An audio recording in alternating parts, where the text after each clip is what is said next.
Hello everyone. आज है 1 सितंबर और आज की इस क्लास में हम डिस्कस करेंगे 1 सितंबर से बनने वाले करंट अफेयर के सभी इंपॉर्टेंट क्वेश्चंस। प्रीवियस क्लास में यानी कि सैटरडे की क्लास में हमने देखा था कि जो इजिप्ट है ये ब्राइट स्टार नामक सैन्य अभ्यास जो कि होस्ट करेगी। अमेरिका में न्यू वर्ल्ड स्ट्रीम संक्रमण का इंसानों में पहला मामला देखा गया। माउंट कियोलो ये आपका हवाई में है जहां भी हाल ही में विस्फोट देखने को मिला। जो इसरो है इसने गगनयान मिशन के तहत पहला इंटीग्रेटेड एयर ड्रॉप टेस्ट है जो कि इसका सफल परीक्षण किया है। जो साउथ कोरिया है ये मार्च 2026 से स्कूली बच्चों के लिए कक्षाओं में मोबाइल फोन लाने पर प्रतिबंध लगाने की घोषणा कर चुका है। प्रधानमंत्री स्ट्रीट वेंडर आत्मनिर्भर निधि योजना है जो है एक्सटेंड की जा रही है 31 मार्च 2030 तक के लिए। हाल ही में जारी जो नारी इंडेक्स है इसमें भारत का सबसे सुरक्षित शहर महिलाओं के लिए बताया गया है नागालैंड का कोहिमा। स्पेस एक्स ने अभी हाल ही में स्टारशिप रॉकेट की 10वीं सफल परीक्षण उड़ान कंप्लीट करी है टेक्सास अमेरिका से। लद्दाख में सुरुग्रेस फेस्टिवल मनाया गया। जम्मू कश्मीर बैंक के अध्यक्ष बने हैं S Krishnan. Indian army terrier cyber quest आयोजित किया गया दिल्ली में। और अभी हाल ही में श्रीलंका में पहला अंतरराष्ट्रीय पाली सम्मेलन का आयोजन किया गया। तो ये सभी क्वेश्चन हमने प्रीवियस क्लास में देखे थे। शुरू करते हैं आज का हमारा पहला सवाल। सवाल है ई मोबिलिटी को बढ़ावा देने के लिए भारत ने किस देश के साथ दोस्ती पहल की शुरुआत करी? तो ये शुरुआत भारत ने रिसेंटली की है यूरोपियन कंट्री नॉर्वे के साथ। तो दिल्ली सरकार ने ओस्लो जो कि नॉर्वे की कैपिटल है यहाँ पर दोनों देशों के बीच में एक सहयोगात्मक प्रयास की घोषणा की गई जिसका पर्पस है ई मोबिलिटी यानी कि इलेक्ट्रॉनिक मोबिलिटी को अपनाने में तेजी लाना और शहरी परिवहन डिकार्बोनाइजेशन पॉलिसीज को रणनीतियों को मजबूती प्रदान करना। इस क्वेश्चन को मैं आप लोगों के लिए थोड़ा और आसान बना देती हूँ। यहाँ पर जो टर्म लिखा हुआ है ई मोबिलिटी, इसका क्या मतलब हुआ? इसका मतलब है कि परिवहन के लिए जो बिजली से चलने वाले व्हीकल्स होते हैं ना, इन्हें यहाँ पे ई व्हीकल्स कहते हैं। इन्हीं का उपयोग ज्यादा से ज्यादा करना। तो इससे क्या होता है कि जो जीवाश्म ईंधन पर हमारी डिपेंडेंसी है ना, ये कम हो जाती है और ये इको फ्रेंडली भी है। और वैसे भी दिल्ली पॉल्यूशन से हमेशा से ही प्रभावित रहा ही है। आए दिन जब भी हम कोई प्रदूषण वाला इंडेक्स या रैंकिंग पढ़ते हैं, दिल्ली का कोई ना कोई इसमें स्थान रहता ही है। दिल्ली सरकार ने हालाँकि कई प्रयास किए हैं। आम आदमी पार्टी की भी जो सरकार थी यहाँ पर, तब यहाँ पर रेड लाइट ऑन गाड़ी ऑफ अभियान की शुरुआत की गई थी कि सिग्नल्स पर एटलीस्ट अपनी गाड़ियों को बंद रखें ताकि अननेसेसरी इससे पॉल्यूशन ना हो। और इसके अलावा अभी तो हालाँकि भारतीय जनता पार्टी की सरकार है और यहाँ पर एयर पॉल्यूशन को कम करने के लिए रिसेंटली क्लाउड सीडिंग को भी मंजूरी दी गई थी। अब यहाँ पर ई मोबिलिटी को बढ़ावा देने के लिए दोस्ती पहल की शुरुआत नॉर्वे के साथ की गई है। नॉर्वे को आप मैप के थ्रू देखेंगे ना तो आपको यूरोप का मैप दिखाई दे रहा है। ये है नॉर्वे, इसकी कैपिटल ओस्लो, करेंसी नॉर्वेजियाई क्रोन है। यहाँ की ऑफिशियल लैंग्वेज नॉर्वेजियन है। राजा है हेराल्ड बी, प्रधानमंत्री हैं जोनस गेहर स्टोरे। करंट का फैक्ट यदि आप रिलेट करेंगे तो 2025 में जारी किया गया था प्रेस फ्रीडम इंडेक्स। इसमें ये कंट्री टॉप पर है। भारत को 151वें स्थान पर रखा गया। प्रेस फ्रीडम इंडेक्स रिलीज कौन करता है? रिपोर्टर्स विदाउट बॉर्डर नामक संस्था रिलीज करती है। वैसे नॉर्वे से हमने इंडेक्स रिलेट करा है ना, तो आसपास की कंट्रीज से भी कुछ इंपॉर्टेंट इंडेक्स 2025 के आप रिलेट कर सकते हैं। फॉर एग्जाम्पल करप्शन इंडेक्स भ्रष्टाचार सूचकांक में डेनमार्क टॉप पर, मतलब ऐसी कंट्री जहां पर करप्शन सबसे कम है। आइसलैंड ये ग्लोबल पीस इंडेक्स में टॉप पर है। 2025 में जो जारी किया गया था, दुनिया का सबसे शांत देश बताया गया। फिनलैंड है जो कि खुशहाली सूचकांक में टॉप पर है, हैप्पीनेस इंडेक्स में खुशहाली सूचकांक 2025। स्वीडन एनर्जी ट्रांजिशन इंडेक्स 2025 में टॉप पर रहा है। यहाँ पर यदि मैं ऑप्शन में लिखी अदर कंट्रीज की बात करूं तो ब्रिटेन, जापान, श्रीलंका। ब्रिटेन को आप मैप के थ्रू देखेंगे तो ये यूके का मैप देख पा रहे हैं हम। रिसेंटली इसी कंट्री के साथ भारत ने फ्री ट्रेड एग्रीमेंट किया है। जापान के साथ भारत का नेक्स्ट मून मिशन पर यह काम करने जा रहा है। भारत श्रीलंका के बीच ट्रेड को बढ़ावा देने के लिए लीबा का गठन किया गया, लंका इंडिया बिजनेस एसोसिएशन का। आप में से वैसे बहुत सारे स्टूडेंट हैं जो डेली करंट अफेयर के नोट्स बनाते होंगे, लेकिन कई ऐसे भी होंगे जो जॉब करते हैं या फिर कुछ अलग से स्टडी करते हैं, जिसके कारण इन्हें करंट अफेयर के शॉर्ट नोट्स बनाने का टाइम नहीं मिल पाता। तो उन स्टूडेंट के लिए हम क्या करते हैं, ई बुक लॉन्च करते हैं। तो आप लोगों के लिए अगस्त महीने की ई बुक ये अब बन करके तैयार है, जिसमें कि 1 अगस्त से 31 अगस्त तक का कंप्लीट डेटा आप लोगों के लिए कवर कराया गया है।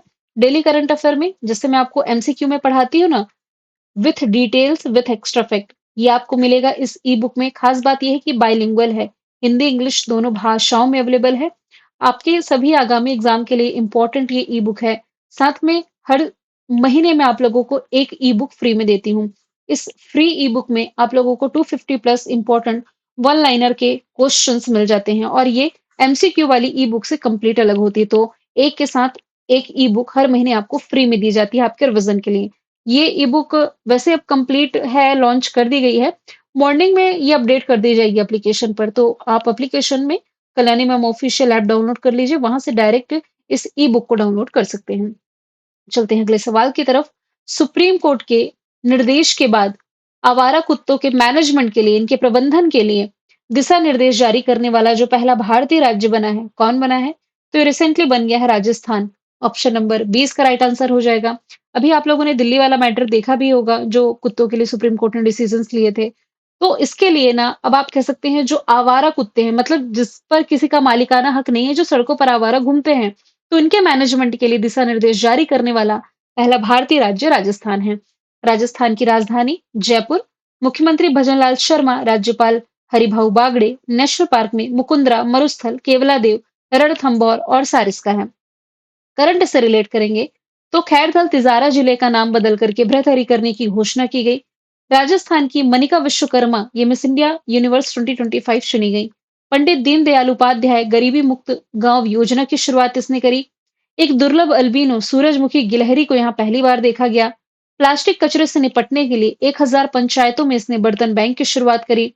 राजस्थान सरकार ने स्कूलों में, मतलब स्कूली बच्चों को दुर्घटना बीमा प्रदान करने के लिए शिक्षा संजीवनी बीमा योजना की शुरुआत करी है। फरवरी में यहाँ अजमेर में ट्रांसजेंडर पर पहला अखिल भारतीय सम्मेलन आयोजित किया गया। राजस्थान और मध्य प्रदेश मिलकर के पहला अंतरराज्यीय चीता कॉरिडोर स्थापित कर रहे हैं।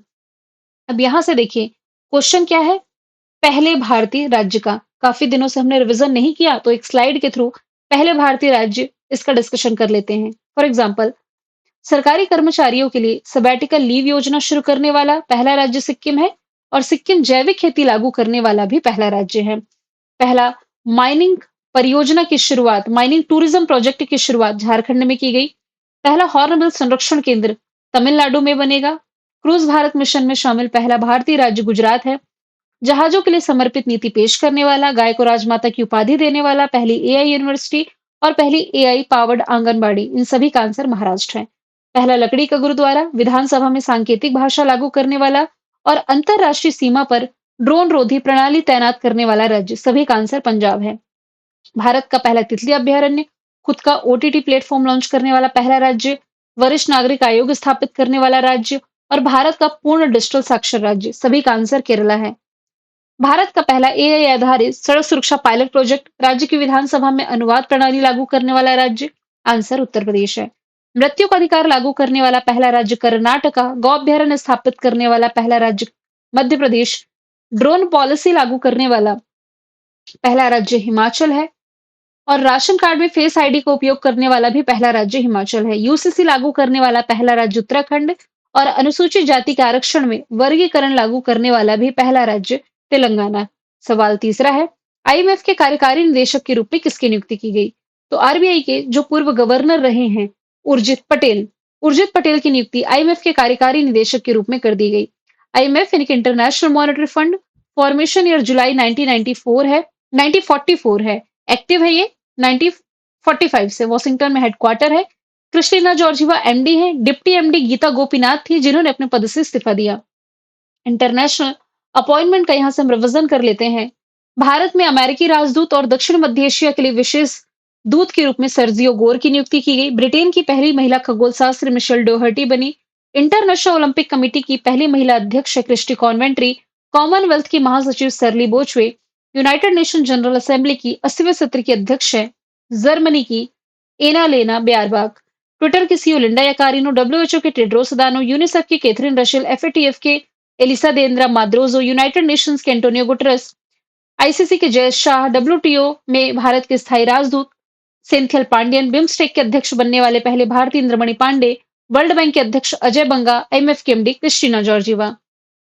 सवाल चौथा है, नीरज चोपड़ा ने स्विट्जरलैंड में जो ज्यूरिख है, यहाँ डायमंड लीग 2025 आयोजित किया गया, इसमें कौन सा मेडल जीता? तो ये दूसरे स्थान पर रहे, इन्होंने सिल्वर मेडल अपने नाम किया है। तो अभी हाल ही में विश्व और ओलंपिक भाला फेंक चैंपियन जो कि है नीरज चोपड़ा, स्विट्जरलैंड के ज्यूरिख में जो आयोजित किया गया था डायमंड लीग, इसके फाइनल में 85.10 मीटर के थ्रो के साथ ये दूसरे स्थान पर रहे, इन्हें सिल्वर मेडल मिला। जर्मनी के जो जूलियन वेबर है 91.51 मीटर के थ्रो के साथ गोल्ड जीते, जबकि त्रिनिदाद टोबैगो के क्रेशान वॉलकॉट 84.95 मीटर के थ्रो के साथ तीसरे स्थान पर हैं। नीरज चोपड़ा के सम्मान में 7 अगस्त का जो दिन है, इसे हम भाला फेंक दिवस के रूप में मनाते हैं। स्विट्जरलैंड के फ्रेंडशिप दूत ये नियुक्त किए गए और इसी साल ये ऑडी इंडिया के ब्रांड एम्बेसडर बने हैं। यहाँ से कुछ स्पोर्ट्स के करंट अफेयर हम देखेंगे।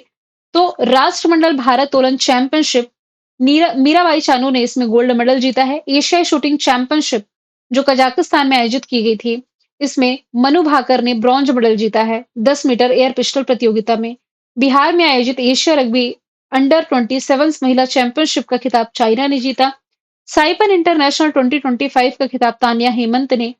विश्व खेलों का 12वां संस्करण आयोजित किया गया चाइना में 7 से 17 अगस्त तक। World champion of legends south Africa ने जीता है। कोनकाकैफ गोल्ड कप मैक्सिको ने। विंबलडन ओपन मेन सिंगल का टाइटल इटली के जेनिक सिनर ने। वुमेन सिंगल का टाइटल पोलैंड की ईगा स्विटेक ने। फीफा रैंकिंग में टॉप पर अर्जेंटीना है, इंडिया 133 प्लेस पर है। और टेस्ट क्रिकेट में सर्वाधिक रन बनाने वाले दूसरे बल्लेबाज जो रूट है, जो कि इंग्लैंड से बिलोंग करते हैं, पहले स्थान पर सचिन तेंदुलकर है। सवाल पांचवा है, अमेरिका में आयोजित सिंकफील्ड कप 2025 का खिताब किसने जीता? तो ये जीता अमेरिका के वेस्ली सो ने। और इसमें उप विजेता रहे हैं भारतीय ग्रैंड मास्टर विश्वनाथ, माफ कीजिएगा, आर प्रज्ञानंद। और तीसरे स्थान पर रहे हैं अमेरिका के ही फबियानो करुआना। अब यहाँ पर हमने स्पोर्ट्स के करंट अफेयर देखे। हालांकि क्वेश्चन 5 भी स्पोर्ट्स का है, लेकिन यहाँ पर आर प्रज्ञानंद का डिस्कशन आ रहा है, ग्रैंड मास्टर का डिस्कशन आ रहा है। मतलब ये कोई शतरंज की प्रतियोगिता है, सिंकफील्ड कप। तो इस स्लाइड में हम केवल शतरंज के फैक्ट देखेंगे, जैसे कि अंतरराष्ट्रीय स्तर पर शतरंज को रेगुलेट करने वाली बॉडी है फाइड। फॉर्मेशन ईयर 1924, लॉजन में हेडक्वार्टर अर्काडी डोकोरविच हेड है। उपाध्यक्ष भारत के विश्वनाथन आनंद है, जो कि भारत के पहले ग्रैंड मास्टर भी रहे। अब करंट के फैक्ट देख लेते हैं। आरनी लोहाटी देश की सबसे कम उम्र की फाइड रेटेड महिला चेस प्लेयर बनी। सबसे कम उम्र में शतरंज वर्ल्ड कप जीतने वाली पहली भारतीय महिला है दिव्या देशमुख। हालांकि दिसंबर के महीने में सबसे कम उम्र में जो डी गुकेश है, इन्होंने शतरंज वर्ल्ड कप अपने नाम किया था, है ना। और फाइड वर्ल्ड कप 2025 की मेजबानी भारत करेगा इस साल। गोवा इसका मेजबान शहर है। पहला शतरंज e sports world cup Saudi Arabia ने आयोजित किया, जिसका खिताब मैग्नस कार्लसन ने जीता। 89 नंबर के ग्रैंड मास्टर रोहित कृष्ण बने। नॉर्वे शतरंज 2025 का खिताब। और पेरिस में फ्री स्टाइल शतरंज ग्रैंड स्लैम, दोनों के विजेता मैग्नस कार्लसन है, जो कि नॉर्वे से बिलोंग करते हैं। स्टीफन अविज्ञान मेमोरियल शतरंज टूर्नामेंट जीता अरविंद चिदम्बरम ने। 38वां कांस इंटरनेशनल ओपन शतरंज टूर्नामेंट पा इनियान ने। जूनियर शतरंज चैंपियनशिप 2025 का खिताब प्रणव वेंकटेश ने जीता।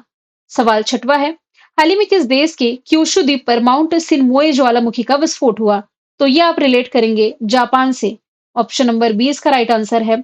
जापान के क्यूशु द्वीप में ये विस्फोट हुआ और इस विस्फोट के कारण 5500 मीटर तक राख का जो गुबार है, ये उठता दिखाई दिया। कहां पर? जापान की क्यूशु द्वीप की बात की जा रही है। तो जापान के प्रमुख तौर पर 4 द्वीप मैंने आपको बताए हैं। यहाँ पर क्यूशु द्वीप देखिए, फिर यहाँ होन्शु शिकोकू, क्यूशु होकाइडो, ये 4 प्रमुख द्वीप आपने याद रखने हैं। कैपिटल टोक्यो, करेंसी येन, प्रधानमंत्री शिगेरू इस्बा। इस टोक्यो में भी हाल ही में आयोजित किया गया था 15वां भारत जापान वार्षिक शिखर सम्मेलन। भारत को रिप्रेजेंट किया है प्राइम मिनिस्टर नरेंद्र मोदी ने। यहाँ की स्पेस एजेंसी का नाम जैक्सा है। इसने दुनिया का पहला लकड़ी का सैटेलाइट लॉन्च किया, लिग्नोसेट प्रोब। जापान ने लास्ट मंथ ही इंटरनेट स्पीड का नया वर्ल्ड रिकॉर्ड बनाया, जो कि 1.02 पेटाबिट पर सेकंड तक पहुंच गया। जापान को पीछे छोड़ते हुए भारत दुनिया की चौथी सबसे बड़ी अर्थव्यवस्था बना। 6G डिवाइस लॉन्च करने वाला ये पहला देश है। एक्सरसाइज जो भारत जापान के बीच होती है, धर्म गार्जन, वीर गार्जन, शिन्यू मैत्री और जिमेक्स। भारतीय तटरक्षक बल और जापान का जो तटरक्षक बल है ना, इसने चेन्नई के पास एक संयुक्त अभ्यास किया, जिसका कोड नाम जामाता है। जामाता मतलब जापानीज लैंग्वेज में इसका मतलब होता है बाद में मिलते हैं। यहाँ पर 2 दिन पहले ही मैंने दुनिया के प्रमुख ज्वालामुखियों का विजन आप लोगों को कराया था स्टैटिक जीके के फॉर्मेट में। इसे आप रिलेट कर सकते हैं। जैसे कि कोटोपेक्सी, ये इक्वाडोर में है। ये है दुनिया का सबसे ऊंचाई पर स्थित ज्वालामुखी पर्वत। ओजस जल सेलादो, ये चिली और अर्जेंटीना की बॉर्डर पर है। दुनिया का सबसे ऊंचाई पर स्थित एक्टिव वॉल्केनो का एग्जाम्पल। एकांकागुआ एंडीज पर्वतमाला में है। दुनिया का सबसे ऊंचाई पर स्थित शांत ज्वालामुखी का एग्जाम्पल है। कुछ प्रमुख एक्टिव वोल्केनो में इटली से रिलेट करेंगे तो विसुवियस है, एटना है, स्ट्रोमली है, जिसमें कि एटना और स्ट्रोमली एक्टिव वोल्केनो के एग्जाम्पल हैं। कई बार एग्जाम में पूछा जाता है स्ट्रोमली ज्वालामुखी के बारे में, तो याद रखें इटली के सिसिली द्वीप में है और इसे भूमध्य सागर का प्रकाश स्तंभ भी कहा जाता है। अब 7वां और 8वां क्वेश्चन ये आपका फेस्टिवल से रिलेटेड है। ओणम फेस्टिवल 2025 का आयोजन कहाँ किया गया है? तो ये केरला में किया गया है और मुख्य रूप से दक्षिण भारत में मनाया जाने वाला फेस्टिवल है। भगवान विष्णु और महाबली की पूजा से जुड़ा हुआ है। राजस्थान में गणगौर फेस्टिवल मनाया जाता है। तेलंगाना में बोनालू फेस्टिवल मनाया जाता है और कर्नाटका से रिलेट करेंगे तो कंबाला फेस्टिवल रिलेट कर सकते हैं जो कि भैंस दौड़ प्रतियोगिता है। जो जल्लीकट्टू है वो बैल दौड़ प्रतियोगिता है और तमिलनाडु से रिलेटेड है। फिर एक नुआखाई फेस्टिवल हमने देखा है। नुआखाई ये फसलों का त्योहार है। ये मनाया जाता है ओडिशा में। मतलब कि मुख्य रूप से ना जो छत्तीसगढ़ का दक्षिणी एरिया है और पश्चिमी ओडिशा वाले क्षेत्र में मनाया जाता है। नुआखाई को मौसम के नए चावल के स्वागत के लिए मनाया जाता है। यहाँ अब हम कुछ फेस्टिवल वाली स्लाइड से रिविजन कर लेते हैं। बेदिनखलम फेस्टिवल मेघालय में बोनालू फेस्टिवल हो गया आपका। इसके अलावा समक्का सरक्का फेस्टिवल हो गया, बतकुम्मा हो गया, ये सभी आपका तेलंगाना का है। शिरुई लिली मणिपुर का है, कचई लेमन हो गया, फिर चेरोबा फेस्टिवल, योशांग फेस्टिवल ये मणिपुर का है। मोंडेरा गुजरात का, पुष्कर मेला जैसलमेर डेजर्ट फेस्टिवल राजस्थान का, हेमिस लद्दाख का, सोनपुर मेला बिहार का, बीकानेर राजस्थान का, हरेली छेरछेरा छत्तीसगढ़ का, नागा मिर्च फेस्टिवल नागालैंड का, परशुराम कुंड मेला अरुणाचल प्रदेश का, सरूल झारखंड का और हर साल अंतर्राष्ट्रीय गीता महोत्सव कुरुक्षेत्र हरियाणा में मनाया जाता है। सवाल 9वां है, हाल ही में कहां पर भारत का पहला फाइटोसौर जीवाश्म मिला है? तो इसकी खोज रिसेंटली राजस्थान के जैसलमेर में की गई। ऑप्शन सी इसका राइट आंसर है। राजस्थान के जैसलमेर में भारत का पहला फाइटोसौर जीवाश्म मिला, जिसकी उम्र लगभग 20 करोड़ वर्ष पुरानी बताई जा रही है। देखिए डायनासोर फाइटोसौर ये कुछ राइम कर रहा होगा। तो फाइटोसौर ना ये डायनासोर जिस समय धरती में थे ना उसी समय इनका काल माना जा रहा है कि उस समय तक ये जीवित थे और ये मगरमच्छ जैसे दिखते थे जैसा कि आप इमेज में देख पा रहे हैं। तो इसी का जीवाश्म अभी हाल ही में देखने को मिला है राजस्थान के जैसलमेर में। चेन्नई में देश का पहला डायबिटीज बायो बैंक स्थापित किया गया, तमिलनाडु की ये कैपिटल है। गुवाहाटी में देश का 22वें क्रम का आईआईएम बनाया जाएगा। तिरुवनंतपुरम केरला में देश का पहला एआई टीचर लॉन्च किया गया, जिसका नाम आइरिस है। सवाल 10वां है, हाल ही में किस देश ने भारतीय कामगारों के लिए 10 लाख नौकरियों के अवसर खोले हैं? आंसर इसका हो जाएगा रशिया। तो इसे हम क्या कहें, गुड न्यूज कहें या बैड न्यूज कहें? गुड न्यूज इसलिए क्योंकि चलिए भारतीय कामगारों के लिए कुछ नए अवसर है जो कि रशिया खोलने जा रहा। बैड न्यूज हम क्यों इसे कह सकते हैं? मतलब कि देखिए भारत का जो युवा है ये सिर्फ हाथ में डिग्री लेकर के घूम रहा है, हालांकि इसकी इसमें गलती नहीं है। हम किसे दोषी ठहराएं? क्या सिस्टम को दोषी ठहराएं या सरकार को दोषी ठहराएं? आपने मेहनत खूब करी है, हाथ में डिग्री लेकर के घूम रहे हैं, आप कॉम्पिटिटिव एग्जाम की तैयारी भी कर रहे हैं, लेकिन कॉम्पिटिटिव एग्जाम के नाम पे हमें क्या मिलता है? या तो कभी पेपर लीक कर दिया जाता है, पेपर रद्द हो जाते हैं, योजनाएं तभी आती है जब राज्य में इलेक्शंस होते हैं। तो ऐसे में अब हमें दूसरे देशों की तरफ रुख करना पड़ेगा क्या? क्योंकि जो रशिया है, ये अब भारत के अलावा अन्य देशों के कामगारों के लिए एक अपॉर्चुनिटी देने जा रही है। रशिया की हैवी इंडस्ट्री और मिलिट्री इंडस्ट्रियल कॉम्प्लेक्स ये स्किल्ड वर्क फोर्स की कमी का सामना कर रही है और इसलिए भारत समेत अन्य देशों के योग्य श्रमिकों को अपने यहाँ बुलाने के लिए योजना बना रही है। Russia capital Moscow currency rouble president Vladimir Putin है। S-400 को लेकर के भारत रशिया के बीच डील है, हालांकि इसका नाम बदला हुआ सुदर्शन है। AK-203 असॉल्ट राइफल को लेकर के भी डील है। एक्सरसाइज में इंदिरा एविया इंदिरा है जो कि भारत रशिया के बीच आप रिलेट करेंगे। रशिया 2036 तक वीनस मिशन यानी कि शुक्र ग्रह के लिए वेनेरा डी मिशन भेजने जा रहा है। अफगानिस्तान में तालिबान सरकार को ऑफिशियली तौर पर मान्यता देने वाला पहला देश रशिया है। यहाँ जो प्लेन क्रैश हुआ 49 लोगों की डेथ हुई। जुलाई स्ट्रॉम अभ्यास यहाँ आयोजित किया गया। 2025 के लिए रिकॉर्ड इसने अपने सैनिकों पर खर्च करने के लिए 126 बिलियन डॉलर का जो अमाउंट है इसे मंजूरी दी। अपने नागरिकों को मुफ्त में ये कैंसर की वैक्सीन लगाएगा, mRNA वैक्सीन। रशिया ने काला सागर में तेल रिसाव के कारण फेडरल इमरजेंसी की घोषणा करी थी। अगला सवाल है, संघाई कॉर्पोरेशन ऑर्गेनाइजेशन यानी कि एससीओ समिट 2025 का आयोजन किस देश में किया गया? जिसमें कि भारत को रिप्रेजेंट किया है प्राइम मिनिस्टर नरेंद्र मोदी ने। तो ये आयोजित किया गया था चाइना में। चाइना के तियानजिन में शुरू हुआ 2 दिवसीय सम्मेलन ये आज तो अब खत्म होने जा रहा है, अब तक का सबसे बड़ा सम्मेलन। और आप सभी को मालूम है लगभग 7 वर्षों के गैप के बाद प्रधानमंत्री नरेंद्र मोदी चाइना पहुंचे हुए हैं। तो इस सम्मेलन का 25वां एडिशन है जिसमें कि भारत, रशिया, ईरान, पाकिस्तान समेत 20 से अधिक देशों के नेता शामिल हुए हैं। बैठक का एजेंडा है security, trade and geopolitics. Shanghai corporation organization की स्थापना बेसिकली 5 कंट्री ने करी थी। कौन-कौन सी country? China, Kazakhstan, Kyrgyzstan, Russia और ताजिकिस्तान ने। फिर 1996 में इन्होंने गठन किया। 2001 में ना इसमें एक नई कंट्री शामिल हुई, छठवीं कंट्री उज्बेकिस्तान, और इसी के शामिल होने के बाद इसका नाम पड़ा संघाई कॉर्पोरेशन ऑर्गेनाइजेशन। फिर 2017 में भारत, पाकिस्तान सेम ईयर में शामिल हुए। फिर इसमें ईरान शामिल हुआ 2023 में, और अभी कुछ समय पहले ही इसका 10वां स्थायी सदस्य देश बेलारूस बना है। इसकी मेंबर कंट्री याद रखने की ट्रिक मैं आपको बता देती हूँ। जितनी भी स्थान कंट्री आप पढ़ते हैं, यानी कि ऐसी कंट्री जिसके लास्ट में आता है स्थान, इसमें से सिर्फ आप अफ़गानिस्तान को छोड़ दीजिए और सिर्फ आप छोड़ दीजिए तुर्कमेनिस्तान को। दोनों के लास्ट में क्या आ रहा है? स्थान, स्थान, स्थान। सिर्फ इन 2 स्थान कंट्रीज़ को छोड़ दीजिए, तो जितनी भी स्थान कंट्री आती है इसमें शामिल कर लीजिए। के से Kazakhstan, Kyrgyzstan, Uzbekistan, Tajikistan, Pakistan 5 हो गए। इसके अलावा चाइना, रशिया, भारत, ईरान नया बना, और इसके अलावा बेलारूस नवीनतम मेंबर। ऑप्शन से यदि आप देखेंगे तो छठवां बिम्स्टेक समिट जो है थाईलैंड के बैंकॉक में आयोजित किया गया। ब्रिक्स समिट होस्ट किया है ब्राजील ने। नेक्स्ट क्वाड होस्ट करेगा भारत। मैंने कल आपसे पूछा था सीआईएसएफ ने कहां पर पहली महिला कमांडो यूनिट की शुरुआत की? आंसर था मध्य प्रदेश। आज का सवाल है national highway authority of India limited ने प्रोजेक्ट आहरण की शुरुआत किसके सहयोग से करी? आंसर इसका जो भी आप कमेंट बॉक्स में बताइए। मिलेंगे नेक्स्ट वीडियो में। Thank you so much.